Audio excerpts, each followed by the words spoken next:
Let's start the lecture.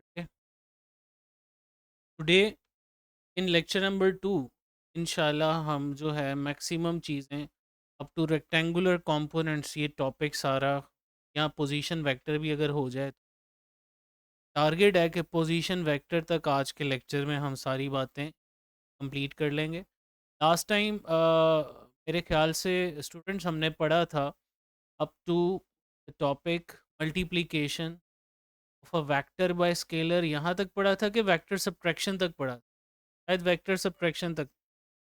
Okay okay, के बाद dear students जो टॉपिक आता है, दिस इज मल्टीप्लिकेशन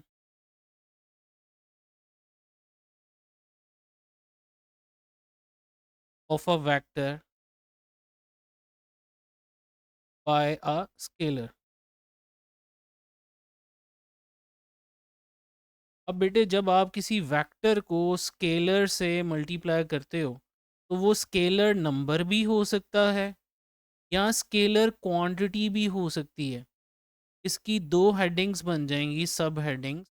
यानी इसके पहले पार्ट में हम ये कहेंगे multiplication bye a scalar number. आप जानते हो नंबर का कोई यूनिट नहीं होता, कोई डायमेंशन नहीं होता। जैसे कोई फोर्स है 10 न्यूटन, अगर 10 न्यूटन फोर्स को मैं 2 से मल्टीप्लाई करूंगा तो बोलो बेटे क्या हो जाएगी ये? 20 न्यूटन। लेकिन रहेगी तो न्यूटन ही ना, यानी फोर्स की नेचर तो नहीं चेंज होगी।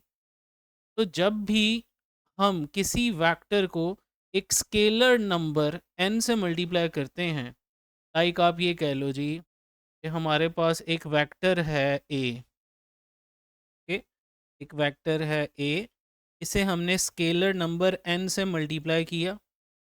एज ए रिजल्ट अब मुझे एक न्यू वेक्टर मिलेगा सेम नेचर का, सेम काइंड का, ओके। यानी we will get a new vector of same kind. Kind change नहीं होगी, फिर क्या चीज़ चेंज होगी? ऑफ कोर्स इसकी मैग्नीट्यूड और डायरेक्शन चेंज होगी। मैग्नीट्यूड चेंज होने का क्या मतलब है और डायरेक्शन कैसे चेंज होगी, इसके लिए ये दो स्टेप्स हम यहाँ लिख लेते हैं। मैग्नीट्यूड बेटे n टाइम्स हो जाएगी। क्या हो जाएगी? n times. यानी अगर आप 2 से मल्टीप्लाई कर रहे हो तो मैग्नीट्यूड 2 गुना हो जाएगी, 2 टाइम्स हो जाएगी। अगर आप 3 से मल्टीप्लाई करो तो 3 टाइम्स हो जाएगी।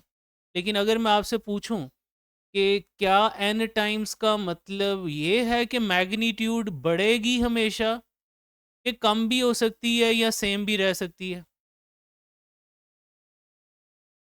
लाइक कैसे, कब कम होगी? बोलो शाबाश। हाँ, वेरी गुड वेरी गुड। अगर ये नंबर 1 से बड़ा होगा तो मैग्नीट्यूड इंक्रीज करेगी, ओके। अगर ये नंबर 1 के बराबर होगा तो मैग्नीट्यूड सेम रहेगी, ना बढ़ेगी ना कम होगी। और अगर ये नंबर 1 से छोटा होगा तो मैग्नीट्यूड कम हो जाएगी। एक से छोटे नंबर्स जो होते हैं इन्हें फ्रैक्शनल नंबर्स कहते हैं, ओके। फिर डायरेक्शन के बारे में अगर बात की जाए, डायरेक्शन की बात डायरेक्शन की है। अब अगर तो नंबर पॉजिटिव होगा तो डायरेक्शन सेम रहेगी। यानी अगर नंबर ग्रेटर देन ज़ीरो है यानी पॉजिटिव नंबर है, पॉजिटिव नंबर के केस में हम कहेंगे डायरेक्शन सेम रहेगी। और अगर नंबर नेगेटिव है यानी नंबर लेस देन ज़ीरो है, लेस देन ज़ीरो का मतलब नेगेटिव नंबर होता है, इस केस में हमारे पास डायरेक्शन रिवर्स हो जाएगी, ओके। तो अगर आपको ये बात समझ आ गई है तो इसी को आपने अपने वर्ड्स में लिख देना है कि when a vector is multiplied by a scalar number we get a new vector of same kind whose magnitude becomes n times and direction remains same if number is positive, and direction gets reversed if number is negative. I hope you got it. इसकी एक example के तौर पे यहाँ हम एक vector ले लेते हैं। सपोज कीजिए ये मेरे पास कोई वेक्टर है a, ओके। अब मैं इसे अगर 2 से मल्टीप्लाई करता हूँ तो इसका मैग्नीट्यूड 2 टाइम्स हो जाएगा, यानी लेंथ डबल हो जाएगी, like this would be 2a। और अगर मैं -2 से मल्टीप्लाई करता हूँ तो मैग्नीट्यूड अभी भी 2 टाइम्स होगी, लेकिन डायरेक्शन रिवर्स हो जाएगी, दिस इज -2a। तो ये आपने बात एग्जाम्पल में लिख देनी है। ओके, क्यों बेटे, यहाँ तक बात ठीक है? ओके, नेक्स्ट अब इसका बी पार्ट में अब हमने डिस्कस करना है।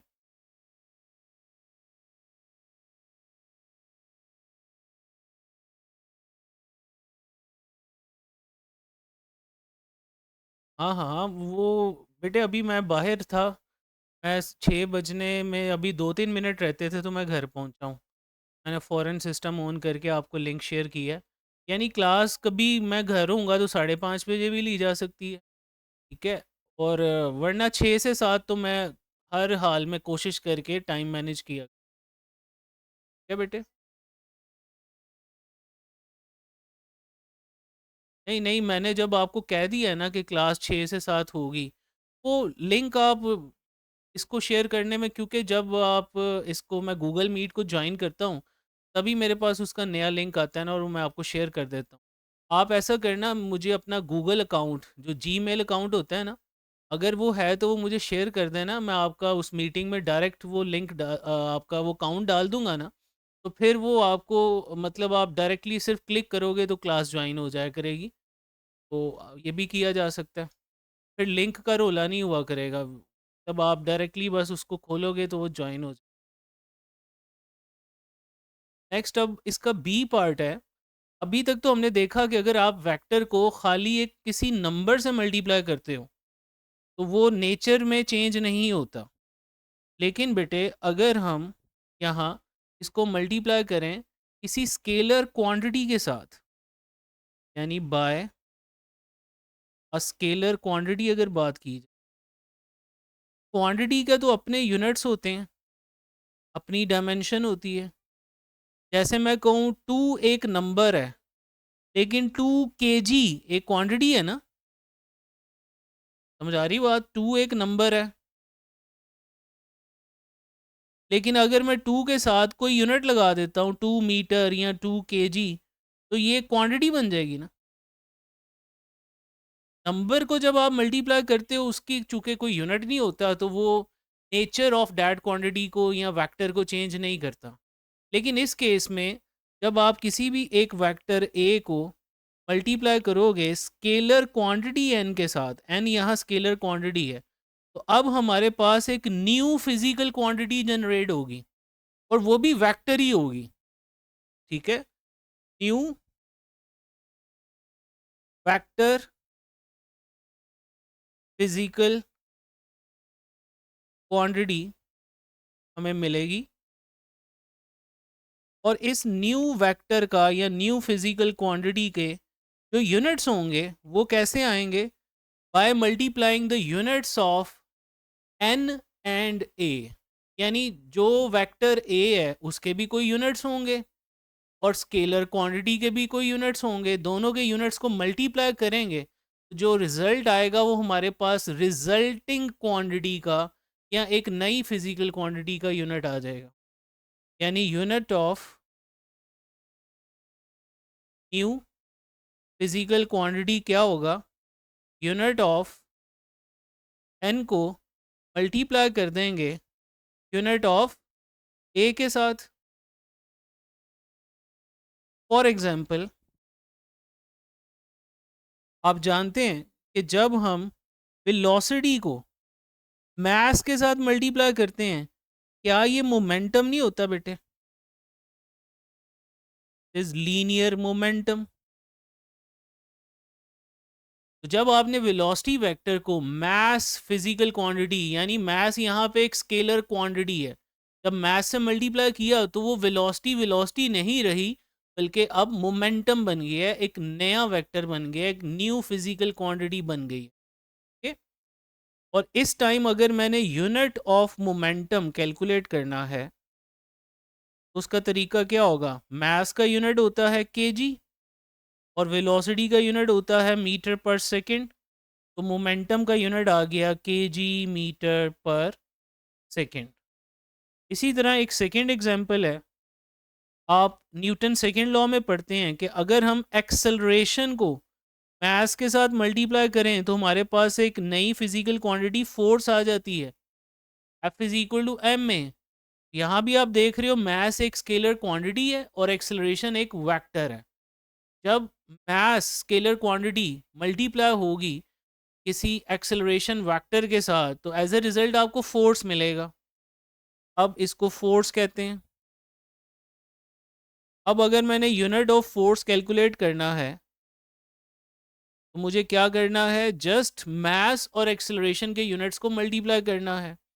मास का यूनिट केजी होता है और एक्सेलरेशन का यूनिट मीटर पर सेकेंड स्क्वायर होता है। तो यहाँ से यूनिट ऑफ फोर्स बना केजी मीटर पर सेकेंड स्क्वायर, और इसी को हम स्टूडेंट्स 1 न्यूटन भी कहते हैं। ओके, तो this is all about the multiplication of a vector bye a scalar. Next अब टॉपिक इसके बाद हमारा आता है, that is unit vector. That is vector.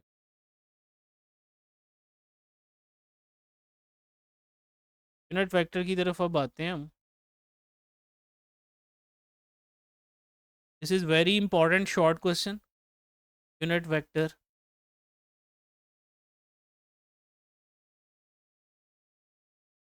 बेटे ऐसा वेक्टर जिसका मैग्नीट्यूड 1 होता है, यूनिट होता है, और डायरेक्शन कोई भी पर्टिकुलर हो सकती है किसी भी डायरेक्शन में, चाहे वो एक्स डायरेक्शन हो, वाई डायरेक्शन हो, जी डायरेक्शन हो, या एक्स वाई के इन बिटवीन कोई डायरेक्शन हो। हर डायरेक्शन में कोई ऐसा वेक्टर तो होगा ना जिसका मैग्नीट्यूड 1 होगा। उस वेक्टर को उस डायरेक्शन में हम क्या कहते हैं, यूनिट वेक्टर। यानी a unit vector in a given direction is a vector with magnitude 1 in that direction. ये जो लाइनें मैंने बोली हैं एग्जैक्टली ऐसे ही आपकी टेक्स्ट बुक में लिखी गई हैं। तो इसकी कोई भी पर्टिकुलर डायरेक्शन हो सकती है लेकिन मैग्नीट्यूड 1 होना चाहिए। ऐसे वेक्टर को हम यूनिट वेक्टर कहते हैं। अब यहाँ पे हम एक बात सीखते हैं, वी नो डैट किसी भी वेक्टर को मैथमेटिकली लिखने का तरीका होता है कि उसको आप मैग्नीट्यूड उसकी लिखते हो पहले, और मैग्नीट्यूड को मल्टीप्लाई करते हो डायरेक्शन के साथ। दो चीज़ें होती हैं किसी भी वेक्टर में, मैग्नीट्यूड एंड डायरेक्शन। अगर इसी कॉन्सेप्ट से मैं यूनिट वेक्टर को डिफाइन करूं, यूनिट वेक्टर का मैग्नीट्यूड तो 1 हो गया, पीछे इसके पास क्या बचा बच्चों, डायरेक्शन। तो मैं ये कह सकता हूं मैग्नीट्यूड 1 होने का मतलब है उसकी लेंथ 1 हो गई है, मैग्नीट्यूड 1 हो गया। जैसे मैं अभी आपको अलहदा से पेज लेके ये इधर समझा, हाँ हमेशा 1 ही होगा।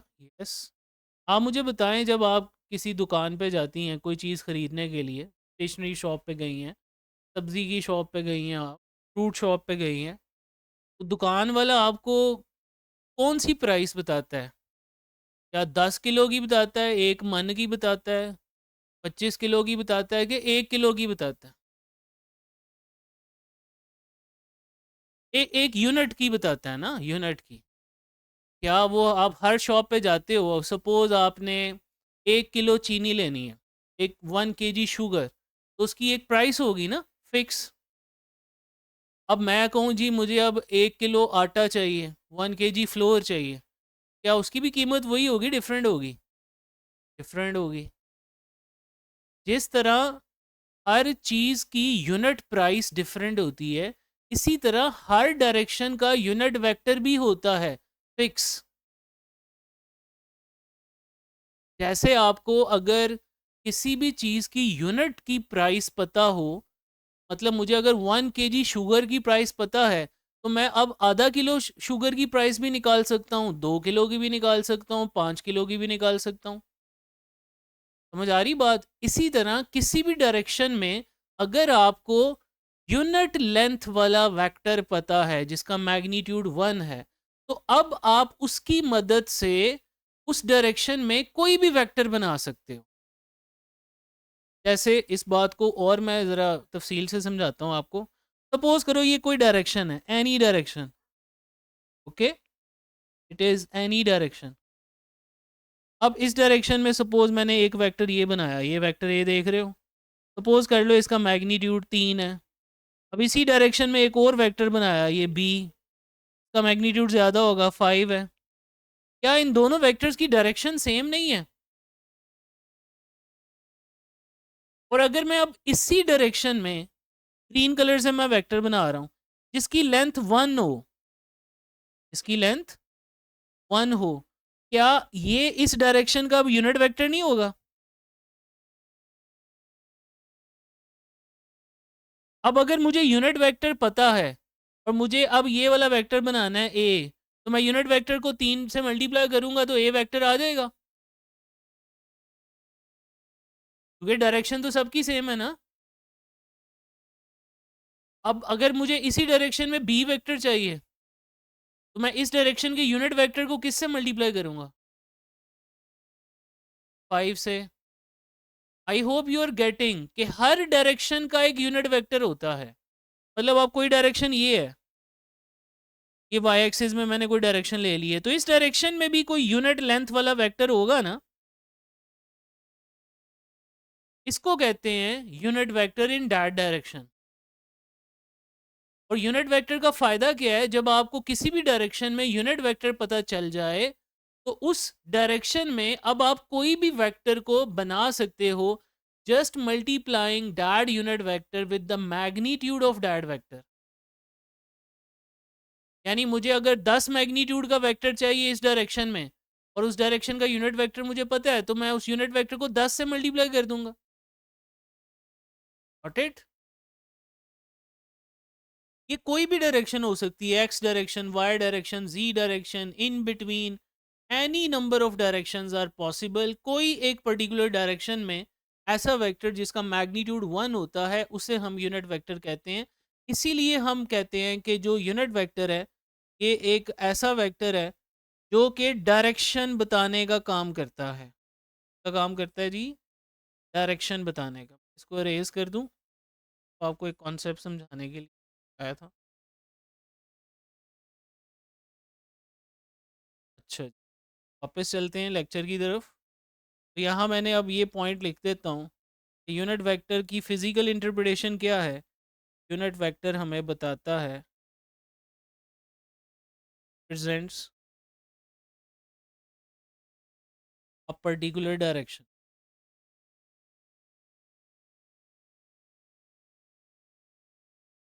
अब चूंकि हर वैसे तो हर वेक्टर की डायरेक्शन होती है, लेकिन इस वेक्टर का फ़ायदा ये है कि इसका मैग्नीट्यूड 1 है, तो ये एक ख़ास किस्म का वेक्टर बन चुका है जो कि डायरेक्शन बताने का काम करता है। इसलिए इसकी रिप्रेजेंटेशन भी डिफरेंट होगी।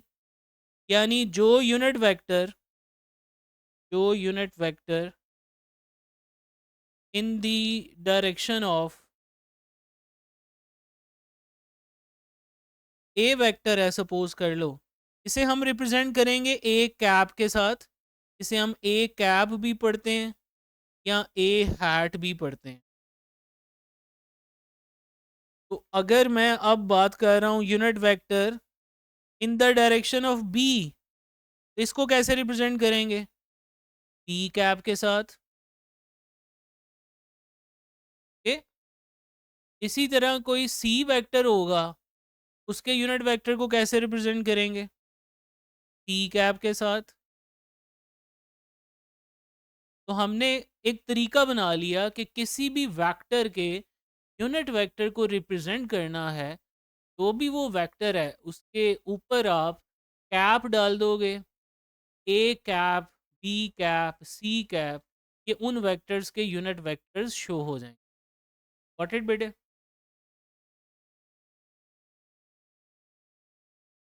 अब अगर मैं ए वेक्टर को अपना जनरल कॉन्सेप्ट बनाते हुए इसी बुनियाद पे इस वेक्टर को लिखूं कि कोई भी वेक्टर का मतलब है कि उसका कोई मैग्नीट्यूड होगा, उस मैग्नीट्यूड को अगर आप डायरेक्शन से मल्टीप्लाई करते हैं, डायरेक्शन का मतलब क्या है, यूनिट वेक्टर से मल्टीप्लाई करते हैं, वो वेक्टर आ जाएगा।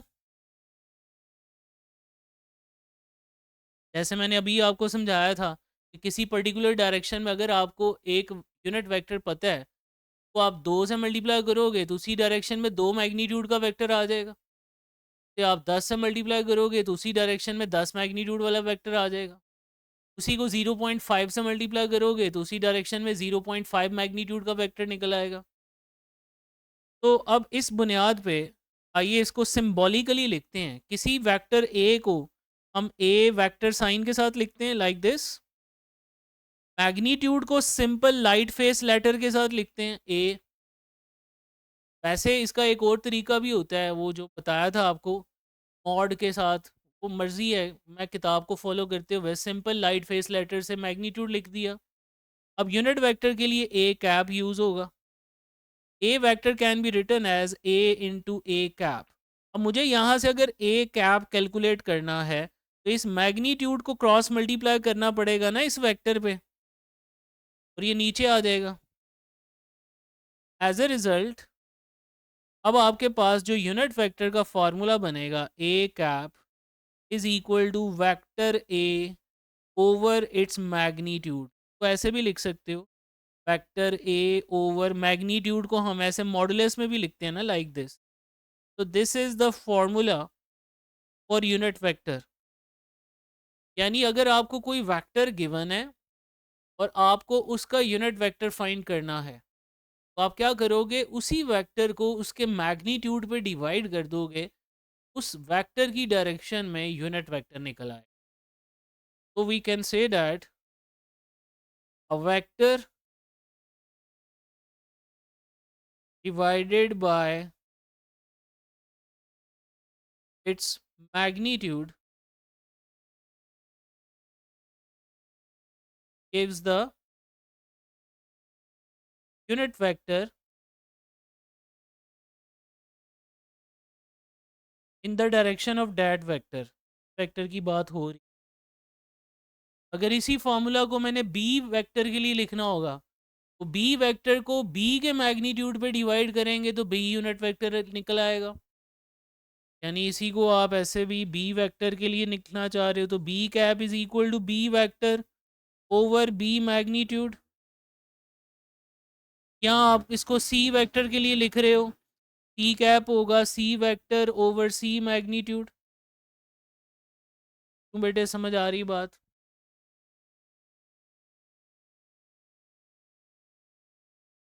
कि तो ये यूनिट वेक्टर की डेफिनेशन हो गई, इसकी फिजिकल इंटरप्रिटेशन हो गई, फिर इसके बाद हमने इसका फॉर्मूला भी लिखा।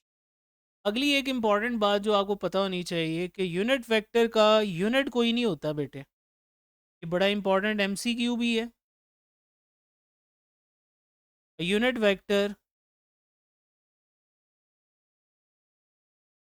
Has no units. क्यों? अगर आप चेक करें यहाँ आप कि यूनिट वेक्टर फाइंड आप कैसे कर रहे हो, किसी वेक्टर को उसी के मैग्नीट्यूड पे आप डिवाइड कर रहे हो। वेक्टर का यूनिट जो होगा उसकी मैग्नीट्यूड का भी यूनिट होगा वही सेम।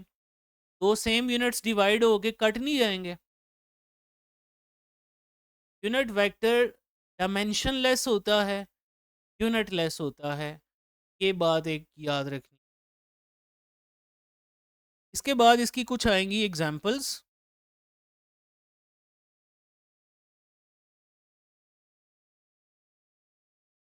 एग्जाम्पल्स में अब आप जानते हो तीन हमारे पास स्टैंडर्ड डायरेक्शंस होती हैं। हमने लेक्चर नंबर 1 में रेक्टेंगुलर कोऑर्डिनेट सिस्टम पढ़ा था, जिसमें हमने पढ़ा कि कोई पॉइंट अगर स्पेस में हो तो उसकी पोजीशन बताने के लिए आपके पास तीन स्टैंडर्ड लाइंस होती हैं म्यूचुअली परपेंडिकुलर, जिनमें से एक लाइन एक्स एक्सिस कहलाती है, एक लाइन वाई एक्सिस, एक लाइन जी एक्सिस। ग्राफ के ऊपर जब भी हमने वेक्टर्स की एडिशन करनी होगी, सब्ट्रैक्शन करनी होगी, या वेक्टर्स को रिप्रेजेंट करना होगा, तो हमें एक्स डायरेक्शन, वाई डायरेक्शन और जी डायरेक्शन के साथ बार बार वास्ता पड़ेगा हमारा। तो हम इन पर्टिकुलर डायरेक्शंस को खास नाम देने लगे हैं अभी। ओके, यानी आप जानते हो कि हमारे पास ये horizontal line usually X axis होती है, ये vertical line usually Y axis होती है, और ये आउट ऑफ द पेज जो लाइन आ रही है ये यूजुअली जी एक्सिस होती है। अब एक्स डायरेक्शन में ये यूनिट लेंथ वाला जो भी वेक्टर बनेगा, ये यूनिट लेंथ वाला, इसको हम रिप्रेजेंट करते हैं आई कैप के साथ। यानी आई कैप का मतलब है unit vector in the direction of x axis. इसी तरह ये यूनिट लेंथ का मैग्नीट्यूड रखने वाला वेक्टर वाई एक्सिस में भी होगा, इसको हम जे कैप से रिप्रेजेंट करते हैं। और इसी तरह ये यूनिट मैग्नीट्यूड रखने वाला वेक्टर अलोंग जी एक्सिस भी होगा, इसे हम के कैप कहते हैं। Okay, so I cap, J cap and K cap represent unit vectors in the direction of x-axis, y-axis, z-axis respectively. Okay? उसके बाद बेटे अगली बात आती है नंबर 2। सम टाइम, अब आपने तो माशाल्लाह सेकेंड ईयर फिजिक्स भी पढ़ी हुई है, तो आपको पता होगा कि फिजिक्स में एक वेक्टर एरिया को कॉन्सेप्ट आप पढ़ते थे सेकेंड ईयर फिजिक्स में, इलेक्ट्रिक फ्लक्स में, मैग्नेटिक फ्लक्स में। वहाँ हम किसी भी प्लेन सरफेस के नॉर्मल एक डायरेक्शन को शो करते थे। फिजिक्स में अक्सर कोई सरफेस आ जाए, प्लेन सरफेस, सपोज कीजिए ये कोई प्लेन सरफेस है, द प्लेन सरफेस। अब इस प्लेन सरफेस के नॉर्मल अगर आप डायरेक्शन शो करना चाहते हो तो उसके लिए हम एन कैप यूज़ करते हैं। यानी इसके नॉर्मल ये जो भी डायरेक्शन बनेगी लाइक दिस, इसको हम रिप्रेजेंट करते हैं एन कैप के साथ नॉर्मली। कि आगे चलते हुए क्रॉस प्रोडक्ट में भी रिप्रेजेंट करेंगे, जैसे आपने क्रॉस प्रोडक्ट का फॉर्मूला पढ़ा हुआ है, A cross B equal to A B sine theta N cap. आगे चल के अभी हम दोबारा रिवाइज भी करेंगे जब हम क्रॉस प्रोडक्ट को पढ़ रहे होंगे। फिर तीसरी एग्जाम्पल आपकी किताब में लिखी गई है कि कोई वेक्टर है आर। ये बात मैं आपको पहले भी बता चुका हूँ, लेकिन यहाँ पे रिपीट हो रही है अकॉर्डिंग टू योर बुक। कोई वेक्टर आर है, तो इसका भी कोई पोजीशन वेक्टर होगा, पोजीशन वेक्टर कह रहा हूँ सॉरी, यूनिट वेक्टर होगा ना लाइक दिस। इसको किससे रिप्रेजेंट करना चाहिए? आर कैप के साथ। जैसे मैंने आपको सिखाया था, कोई वेक्टर ए हो तो उसे ए कैप से रिप्रेजेंट करते हैं उसके यूनिट वेक्टर को, बी हो तो बी कैप के साथ। अब आर वेक्टर है तो इसको कैसे रिप्रेजेंट करेंगे? आर कैप के साथ। आई hope you got it. This is all about the examples of unit vector. Next move करते हैं, टॉपिक हमारे पास आता है यूनिट वेक्टर के बाद null vector at equal vectors.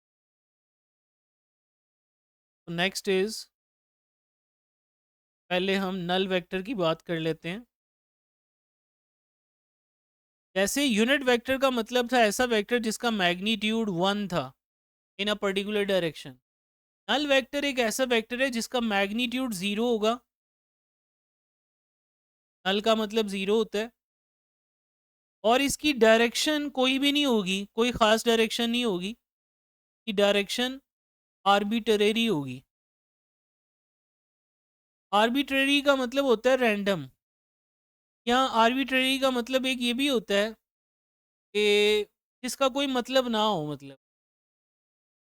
मतलब आप इसको आप ऐसे समझ लो, एक बंदा जिंदा है तो सुबह उठेगा तो कि अम्मी अब्बू से नाश्ता पूछेंगे कि भाई नाश्ते में क्या खाना है, ये सारी बातें हैं ना। लेकिन अब वो बंदा मर गया, अगर बंदे के मरने का मतलब है वो ज़ीरो हो गया है, उसका मैग्नीट्यूड ज़ीरो हो गया है, कि लाइफ का मैग्नीट्यूड ज़ीरो हो गया है। तो आप सुबह उठ के तो नहीं ना पूछेंगे कि उसके नाश्ते का क्या मतलब है। हाँ, उसने स्कूल जाना है, कॉलेज जाना है, उसने ये करना है, वो करना है, वो सारी चीज़ों का मतलब बेमायनी हो जाएगा। उस बेमायनी मतलब को कहते हैं आर्बिट्रेरी। ठीक है ना। यहाँ बच्चे अक्सर बड़ा क्लासेस में भी ये सवाल करते होते हैं कि सर आर्बिट्रेरी डायरेक्शन का मतलब क्या है। आर्बिट्रेरी डायरेक्शन का यही मतलब है कि एक मरे बंदे से आप ये पूछें कि सुबह नाश्ते में क्या खाओगे, या ये मेरा काम कर देना। यही मतलब यहाँ भी है कि जब आपने नल वेक्टर एक ऐसा वेक्टर डिफाइन कर दिया जिसका मैग्नीट्यूड 0 है, तो मतलब अब उसकी डायरेक्शन का कोई मतलब नहीं है। No no particular direction. हाँ, कुछ टीचर्स इसको कुछ इस अंदाज में भी एक्सप्लेन करते हैं कि नल वेक्टर भी ऑफ कोर्स किसी ऑपरेशन के ज़रिए आएगा ना। मतलब जैसे आप 2 में -2 को जमा करो, क्या आता है जवाब? 0 आता है ना। तो इसी तरह अगर मैं ए वेक्टर में उसी का नेगेटिव वेक्टर ऐड कर दूँ, ए वेक्टर लूँ और उसी का नेगेटिव वेक्टर उसमें ऐड कर दूँगा, तो अब नल वेक्टर ही आना है। नल वेक्टर को ओ वेक्टर साइन के साथ हम रिप्रेजेंट करते हैं। तो कुछ टीचर्स यहाँ पे ये बताते हैं कि जिन वेक्टर्स का आपने ऑपरेशन करके नल वेक्टर ऑब्टेन किया है ना, उस टाइम वो जिन वेक्टर्स को ऑपरेट कर रहे हो, वही वेक्टर की डायरेक्शन नल वेक्टर की डायरेक्शन होती है। लेकिन मैं इसको जो है ना 100% करेक्ट बात नहीं समझता। मैं इसको ऐसे ही समझता हूँ कि अगर एक चीज़ फोर्थ हो गई है, उसका मैग्नीट्यूड 0 हो गया है, ना अब उसकी डायरेक्शन का मतलब है, ना यूनिट का मतलब है, सारी चीज़ें ख़त्म हो गई। ये मतलब है एग्ज़ैक्टली यहाँ पे आर्बिट्रेरी डायरेक्शन होना। फिर इसके बाद कॉन्सेप्ट आता है इक्वल वेक्टर्स। Equal vectors.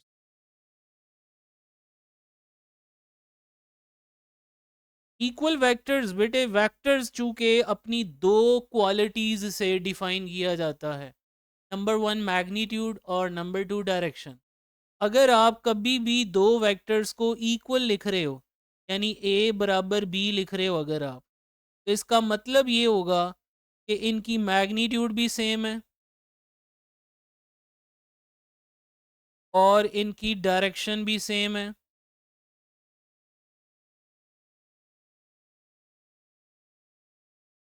हाँ, इनके इनिशियल पॉइंट्स सेम होना ज़रूरी नहीं है। यानी मेरा कहने का मतलब है, सपोज़ करो मैं एक वेक्टर इस टाइम ना, ये जो आपको स्क्रीन पे नज़र आ रहा है, मैं यहाँ बिल्कुल बॉटम लेफ्ट कॉर्नर पे एक वेक्टर बनाने लगा हूँ। ये नज़र आ रहा है आपको ये वेक्टर? अब मैं बिल्कुल इसी तरह का वेक्टर ये टॉप राइट कॉर्नर पे बनाने लगा हूँ। इसको मैंने बी कह दिया है। आपको देखते हुए लग रहा है ना कि इन दोनों की लेंथ सेम है, डायरेक्शन भी सेम है। तो मेरे बेटे, ये इक्वल वेक्टर्स हैं, इनको एक जगह से स्टार्ट होना ज़रूरी नहीं है। ओके, यानी इनकी जो इनिशियल पॉइंट्स हैं या इनिशियल टेल्स जो हैं, ये एक जगह से शुरू होना ज़रूरी नहीं है। इसलिए आपकी किताब में जो डेफिनेशन लिखी गई है, that is the two vectors are said to be equal if they have same magnitude as well as same direction, irrespective of the position of their initial tails or points। अक्सर बच्चा ना इतना तो लिख लेते हैं डेफिनेशन में, same magnitude same direction, ये तो बच्चे को याद ही होता है ये, लेकिन ये irrespective of the position of initial tails और initial points of those vectors, ये बच्चा मिस कर देता है। तो वो फिर आपको पूरे नंबर नहीं मिलेंगे। आपको डेफिनेशन में पूरे नंबर दो तभी मिलेंगे शॉर्ट क्वेश्चन में, जब आप स्टेटमेंट एग्जैक्ट वही लिखोगे जो आपकी टेक्स्ट बुक में लिखी होती है। हाँ, कहीं आपने टॉपिक को एक्सप्लेन करना है अपने वर्ड्स में, वहाँ आप अपने वर्ड्स इस्तेमाल कर सकते हैं और वो वर्ड्स भी अप्रोप्रिएट ही होने चाहिए। लेकिन जहाँ कोई स्टेटमेंट आ गई है, डेफिनेशन आ गई है, तो इसका मतलब ये है कि आपने प्रॉपर वर्ड्स के साथ डिफाइन करना है, फिर पूरे नंबर मिलेंगे। चाहे आपका कॉन्सेप्ट अच्छा हो, लेकिन आपने प्रॉपर वर्ड्स में पेपर में नहीं लिखा, तो मार्क्स पूरे नहीं मिले। तो इक्वल वेक्टर्स की डेफिनेशन सुना सकते हो समाहा बेटे, ज़रा जल्दी से बोल दो, इतनी देर में ये अरेज कर दूं।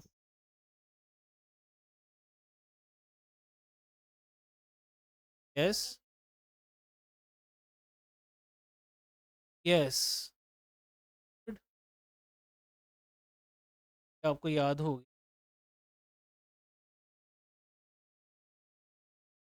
अच्छा जी, इसके बाद अब हमारा टॉपिक, यहाँ तक जितना भी हमने पढ़ा है ना इक्वल वेक्टर्स, ये थे कुछ बेसिक कॉन्सेप्ट्स अबाउट वेक्टर्स, जो हमें कम से कम हमारे दिमाग में ये बातें, यानी आज तक जो मैंने आपको कल का लेक्चर और आज का लेक्चर यहाँ तक जो पढ़ाया है, ये सारी बातें आपकी फिंगर टिप्स पे हों, तो अब आगे चलकर हम थोड़ी सी एडवांस बातें करेंगे, वो एडवांस बातें भी इंशाल्लाह आपको क्लियर होंगी।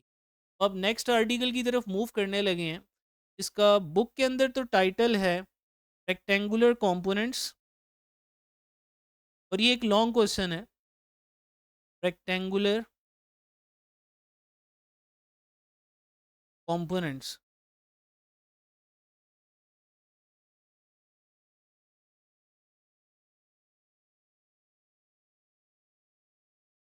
सबसे पहले बेटे यहाँ पे हमें समझना है कि कंपोनेंट का मतलब क्या है। What is meaning of component?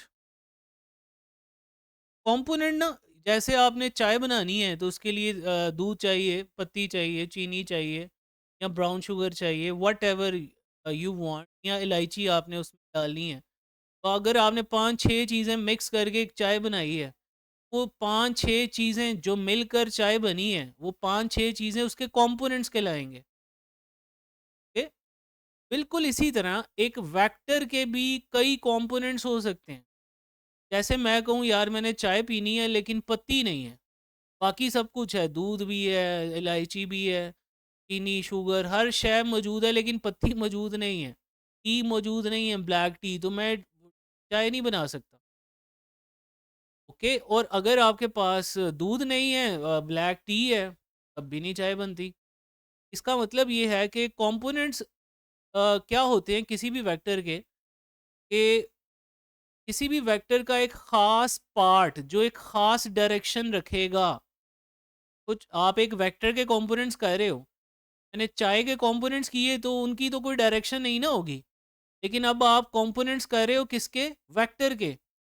Vector के कंपोनेंट का मतलब ये होगा कि उस कंपोनेंट की कुछ मैग्नीट्यूड भी होगा, कोई डायरेक्शन भी होगी, और वो उस वेक्टर का एक पार्ट कहलाएगा। ओके? कंपोनेंट की डेफिनेशन क्या बनी? Component is defined as the effective the effective value और part of a vector along a particular direction।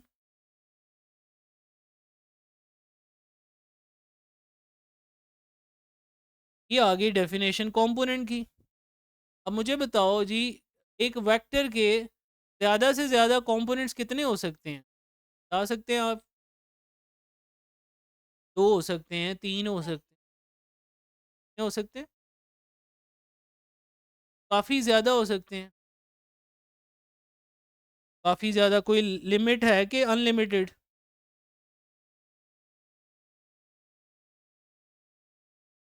Unlimited होंगे। Very good. आप इस बात को कुछ इस तरह मैं आपको थोड़ा एलैबोरेट करता हूँ, ये देखो। सपोज़ मैं लिखता हूँ रिजल्टेंट वेक्टर है a प्लस बी प्लस सी, यानी 3 वेक्टर्स को ऐड करके एक रिजल्टेंट वेक्टर आया है। ओके? तो इस टाइम ये 3 वेक्टर्स जो आपने ऐड किए हैं, ये कंपोनेंट्स हैं रिजल्टेंट वेक्टर के। रिजल्टेंट वेक्टर होना ज़रूरी नहीं है, कोई भी वेक्टर हो सकता है। कंपोनेंट्स ऑफ आर, जैसे चाय बनाने के लिए 4-5 चीज़ें जो यूज़ करते हैं, उन्हें ऐड करते हैं ना हम, तो चाय बनती है। माइनस करने से तो नहीं ना होती। इसी तरह आप ये कह लो कि दुनिया का कोई भी वेक्टर, उसके कंपोनेंट्स की एडिशन होता है। बड़े आसान अल्फाज में दोबारा बताता हूँ, ये खाली रिजल्टेंट वेक्टर नहीं, दुनिया का कोई भी वेक्टर हो सकता है। जैसे मैं इसको लिखूं अभी, यदि कोई एक्स वेक्टर है तो ये बराबर है P vector plus Q vector plus R vector plus S vector. तो इस टाइम कितने वेक्टर ऐड होके एक्स वेक्टर मिल रहा है बेटे? 4 का मतलब एक्स वेक्टर के कंपोनेंट्स कितने हो गए इस time? 4। These are the components of X. इसका मतलब यहाँ से फिर हमने ये बात सीखी कि रिजल्टेंट वेक्टर बनाया जा सकता है 2 वेक्टर्स को ऐड करके भी, 3 वेक्टर्स को ऐड करके भी, 4 वेक्टर्स को ऐड करके, या अप टू सो ऑन, जितने मर्जी आ जाएं। इसलिए हम ये कहते हैं कि जो मैक्सिमम मैक्सिमम कंपोनेंट्स किसी भी वेक्टर के पूछे जाएं वो इनफाइनाइट होते हैं बेटे। Infinity, also very important MCQ.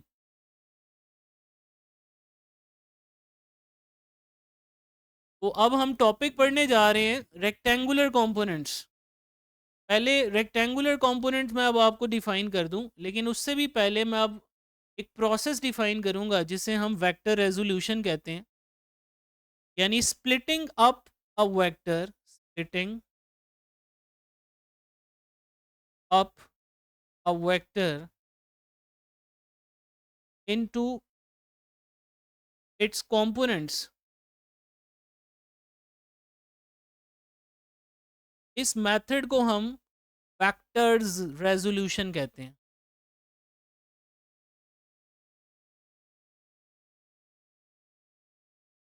अब खुद सोचो, अभी हमने बात की है कि वेक्टर के कंपोनेंट्स इनफाइनाइट हैं।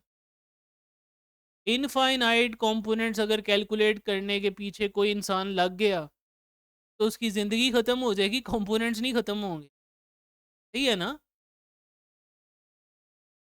अब मैं आपको एक टारगेट दे दूं, बेटे ज़रा find the infinity components of a vector ए। तो आप कहेंगे सर ये तो शायद क़यामत आ जाएगी लेकिन सारे कंपोनेंट्स फाइंड नहीं होंगे। Infinity is the largest number. In mathematics में आपको क्लास में अक्सर डिफाइन करता होता था कि इन्फिनिटी वो नंबर है मैथमेटिक्स में जहाँ तक पहुँचा नहीं जा सकता। ये हम डिफाइन करते हैं। और अल्लाह ताला की ज़ात भी तो ऐसे ही है, जहाँ तक आप पहुँच नहीं सकते अपनी मर्ज़ी से। हाँ, अल्लाह बुला ले तो वो एक अलहदा बात है। तो अल्लाह ताला की ज़ात को according to a science student मैं को डिफाइन करता हूँ अबव देन इन्फिनिटी। इन्फिनिटी वो है जहाँ तक पहुँचा नहीं जा सकता, उससे ऊपर जो ज़ात है वो अल्लाह ताला की ज़ात है।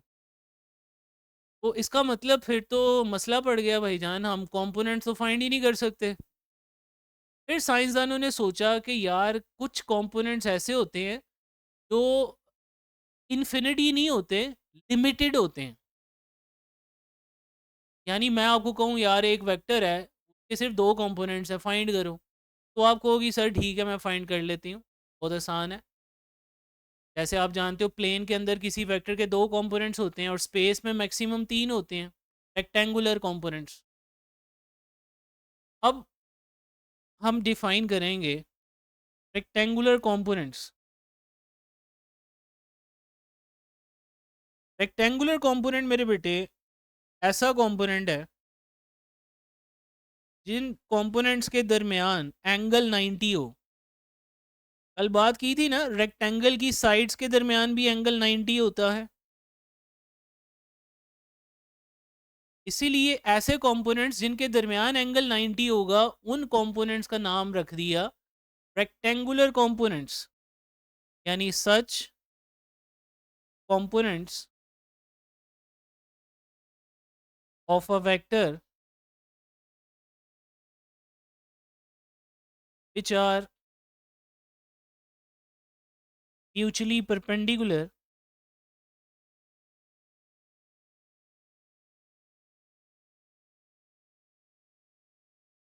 are known as rectangular components। अब रेक्टेंगुलर कंपोनेंट्स की तादाद इन्फिनिटी क्यों नहीं है, ये लिमिटेड कैसे हैं? आइए इस बात को समझते हैं। तो बेटे समाहा मैं यहाँ पे ना 2 लाइनें बना रहा हूँ एट राइट एंगल। ओके, 2 लाइनें आ गई।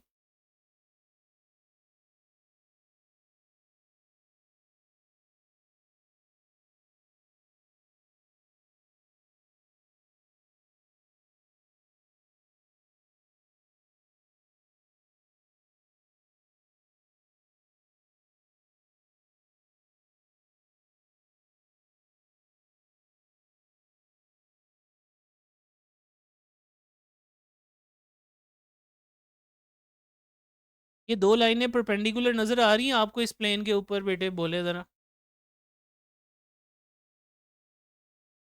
तो समाहा आपके पास एक चांस है लाख रुपया जीतने का। अगर आप मुझे इन 2 परपेंडिकुलर लाइन्स के अलावा कोई तीसरी लाइन अगर बना के दिखा दो ना परपेंडिकुलर, तो 1 लाख रुपया आपको इनाम मिलेगा। मैं 1 लाख रुपया इसलिए बोल रहा हूँ कि मुझे according to physics dead sure है कि बन ही नहीं सकता।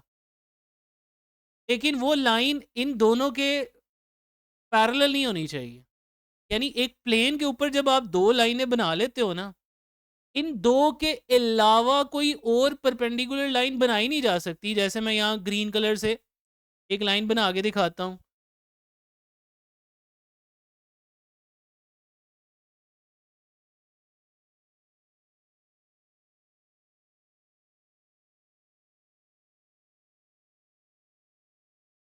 वो तो स्पेस की बात होगी ना, अभी मैं प्लेन की बात कर रहा हूँ बेटे। मैं ये कह रहा हूँ कि ये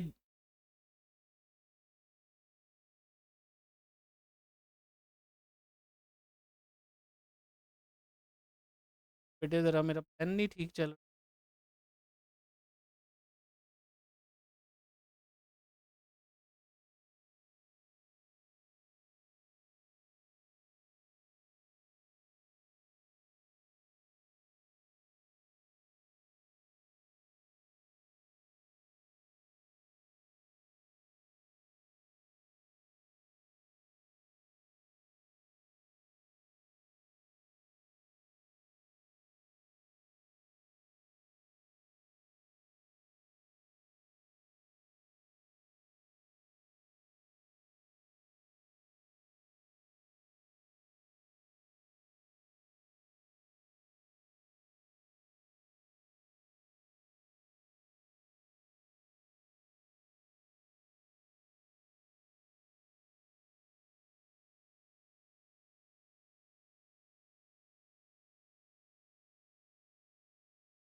अच्छा समाहा बेटे वापस आते हैं लेक्चर की तरफ। आप सुन रहे हैं मुझे?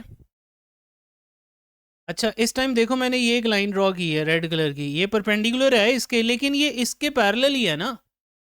जब आप एक प्लेन के ऊपर 2 परपेंडिकुलर लाइंस बना लेते हो तो उन 2 के अलावा या उनके पैरेलल के अलावा कोई और तीसरी लाइन नहीं बनाई जा सकती। यानी यहाँ से साबित हुआ प्लेन के ऊपर जब भी एक वेक्टर के कंपोनेंट्स रिजॉल्व किए जाएंगे वो 2 होंगे मैक्सिमम।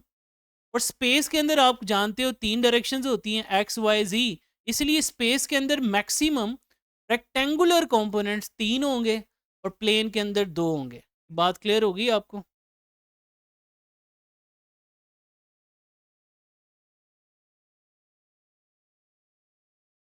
ले बेटे ये बात मैं ये लिख भी देता हूँ। मैक्सिमम रेक्टेंगुलर कंपोनेंट्स आर सी लिख रहा हूँ शॉर्ट करके इन प्लेन। ज़्यादा से ज़्यादा 2 होते हैं। किताब में ये बातें कहीं भी नहीं लिखी हुई, इसलिए तो बच्चों के कॉन्सेप्ट वीक रहते हैं। क्वेश्चन जो एमडी कैट में या एंट्री टेस्ट में आता है वो कॉन्सेप्ट्स की बेस पे होता है, वो सिर्फ किताबी लाइनों पे डिपेंड नहीं कर रहा होता। Maximum rectangular components in space, space में ये 3 होते हैं। अब हम एक्चुअली एक टॉपिक खुद से डिज़ाइन करेंगे, यानी खुद से एक वेक्टर लेंगे प्लेन के अंदर और उसके 2 कंपोनेंट्स रिजॉल्व करके देखेंगे रेक्टेंगुलर कंपोनेंट। ओके, तो लेट्स स्टार्ट द डेरिवेशन। मेरे पास थोड़ा ही टाइम रह गया है, तो डेरिवेशन डायग्राम कंप्लीट करते हैं। डेरिवेशन या एक्सप्लेनेशन की तरफ आते हैं।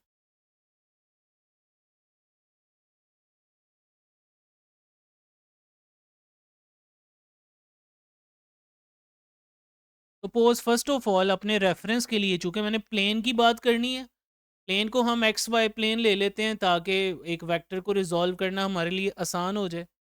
यहाँ मैंने ये एक्स वाई प्लेन कंसिडर कर लिया लाइक दिस, जैसा कि आपको स्क्रीन पे दिखाई दे रहा है। अब आप जानते हो ये इनका पॉइंट ऑफ इंटरसेक्शन ओरिजिन होता है, ये एक्स एक्सिस हो गया, ये वाई एक्सिस हो गया। अब इसके अंदर मैंने एक वेक्टर खुद से लेट कर लिया, ये ग्रीन कलर का एक vector, like this is the vector A. अब इस ए वेक्टर को मैं रिजॉल्व करना चाह रहा हूँ इनटू इट्स रेक्टेंगुलर कंपोनेंट्स। तो बेटे वो पॉसिबल कब है? जब आप इसके हेड से एक परपेंडिकुलर ड्रॉप करोगे ऑन टू एक्स एक्सिस। ये परपेंडिकुलर एक्स एक्सिस पे भी ड्रॉप किया जा सकता है, या इसके हेड से वाई एक्सिस के ऊपर एक परपेंडिकुलर ड्रॉप किया जाएगा। अब सपोज ये ए वेक्टर का जो हेड है, इस पॉइंट का नाम हम पी रख लेते हैं, पॉइंट का नाम पी रख लेते हैं। और जहाँ जो हमने एक परपेंडिकुलर ड्रॉप किया ऑन टू एक्स एक्सिस, इसको एम कह देते हैं। और जो वाई एक्सिस पे ड्रॉप किया है इसको एन कहते हैं। तो अब ओ से एम तक ये जो वेक्टर आया है, ये इसका कंपोनेंट है ना बेटे, अलोंग एक्स एक्सिस। और जो एम पी वेक्टर है जो इस डायरेक्शन में आया अलोंग वाई एक्सिस, ये इसका वाई कंपोनेंट है। ओ एम जो वेक्टर है यहाँ पे, ओ एम वेक्टर, इसको हमने रिप्रेजेंट कर दिया ए एक्स के साथ, द वेक्टर साइन। और इसको अगर उस अंदाज में लिखना है यूनिट वेक्टर के अंदाज में, तो आपको पता है ए एक्स का मैग्नीट्यूड ए एक्स होगा और यूनिट वेक्टर आई कैप होगा। एक्स डायरेक्शन के लिए यूनिट वेक्टर क्या यूज़ करते हैं? I cap. ये आ गया ए एक्स आई कैप। और एम पी वैक्टर यहाँ पे जो है, this is M P vector, जिसको मैं इस वेक्टर का वाई कंपोनेंट कह सकता हूँ। और वाई डायरेक्शन में आप जानते हो जो यूनिट वेक्टर होता है वो जे कैप होता है, जिसको हम ए वाई जे कैप लिख सकते हैं। अब आप इस डायग्राम में देखें, by head to tail rule मैं ये लिख सकता हूँ, by head to tail rule.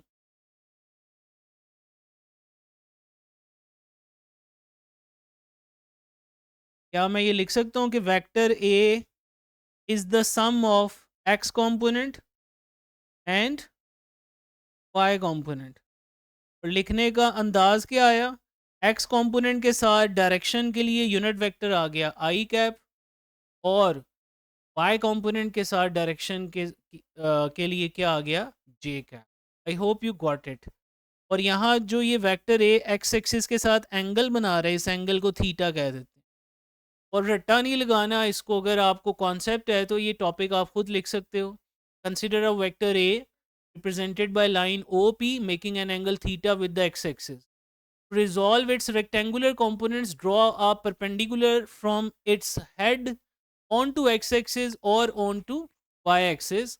As a result, in this diagram, OM represent its x component and MP represent its y component. So we can write any vector in plane in this way. हमने जब भी इसके numericals करने हैं ना, तकरीबन 18 numericals हैं इस चैप्टर के। उन तमाम न्यूमेरिकल्स में most of the time 95% times आप कह सकते हो कि जब भी आपको कोई वेक्टर गिवन होगा वो इस फॉर्मेट में गिवन होगा।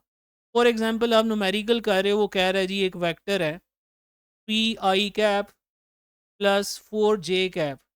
क्या मतलब है बेटे इसका?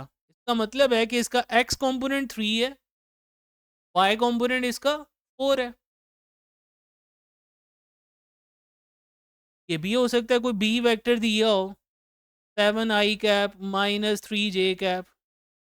इस टाइम इसका जो एक्स कंपोनेंट है वो 7 है, वाई कंपोनेंट -3 है। मैग्नीट्यूड में बात करें तो मैग्नीट्यूड ऑफ वेक्टर हमेशा पॉजिटिव होती है, माइनस सिर्फ डायरेक्शन के बारे में बताते हैं। -3 j का मतलब है कि इसकी डायरेक्शन वाई एक्सिस नहीं होगी, नेगेटिव वाई एक्सिस होगी।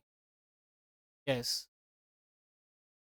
तो आज का लेक्चर यहाँ तक रखते हैं। अब इसके एक्स कंपोनेंट की डेरिवेशन और वाई कंपोनेंट की डेरिवेशन ये कल के लेक्चर में इंशाल्लाह हम कंप्लीट करेंगे। और साथ आएगा हेड टू टेल रूल कह रहा हूँ, पोजीशन वेक्टर का कॉन्सेप्ट। और उसके बाद हमारा प्रोडक्ट्स ऑफ वेक्टर है। यानी बेटे मैंने आपको कुछ 5 से 6 दिन के अंदर कोशिश किया करूँगा, या एक वीक के अंदर एक चैप्टर हम ख़त्म करेंगे, तभी हम कोई 6 माह के अंदर दोनों किताबें रिवाइज कर सकते हैं। और हमने जैसे प्लान बनाया कि 3 दिन हमने फर्स्ट ईयर पढ़नी है, 3 दिन सेकेंड ईयर। इसको हम ऐसे भी कर सकते हो कि आप ना एक चैप्टर फर्स्ट ईयर का सारा कंप्लीट पहले पढ़ लो और उसका टेस्ट दे दो, फिर हम सेकेंड ईयर का एक पहला चैप्टर शुरू कर लेंगे। ऐसे भी किया जा सकता है। वरना ये होगा कि आपने अभी इस चैप्टर के 3 टॉपिक्स पढ़े हैं, फिर सेकेंड ईयर के 3 टॉपिक्स पढ़ोगी, फिर अगले हफ्ते आप फर्स्ट ईयर के फिर 3-4 आर्टिकल्स पढ़ोगे, तो वो मिक्स हो जाएगा। मेरे ख्याल से ये ज़्यादा बेहतर रहेगा कि नहीं? हाँ जी, तो हम फर्स्ट ईयर का ये चैप्टर 2 स्टार्ट किया है, तो एक वीक के अंदर अंदर मैक्सिमम कोशिश करेंगे ये ख़त्म हो जाए। जैसे ये ख़त्म होगा फिर सेकेंड ईयर का जो पहला चैप्टर है, चैप्टर 12 इलेक्ट्रोस्टैटिक्स, तो इंशाल्लाह हम स्टार्ट। तो बेटे यहाँ तक दिया। अल्लाह हाफ़िज़। कोई क्वेश्चन है तो आप पूछ सकते हो। और ये आपके लेक्चर्स मैं साथ साथ यूट्यूब पे भी डालता रहूँगा। और अगर आपको इन फ्यूचर कोई मसला हो किसी टॉपिक में, या कोई बात ना समझ आ रही हो, या मैं अवेलेबल ना हूँ, तो आप इन लेक्चर्स को दोबारा से भी देख सकते हैं। और इन लेक्चर्स को अपने स्टूडेंट्स में भी फैलाएं ताकि मैक्सिमम बच्चों का फ़ायदा भी हो जाए। चलिए ठीक है, शुक्रिया, अल्लाह हाफ़िज़।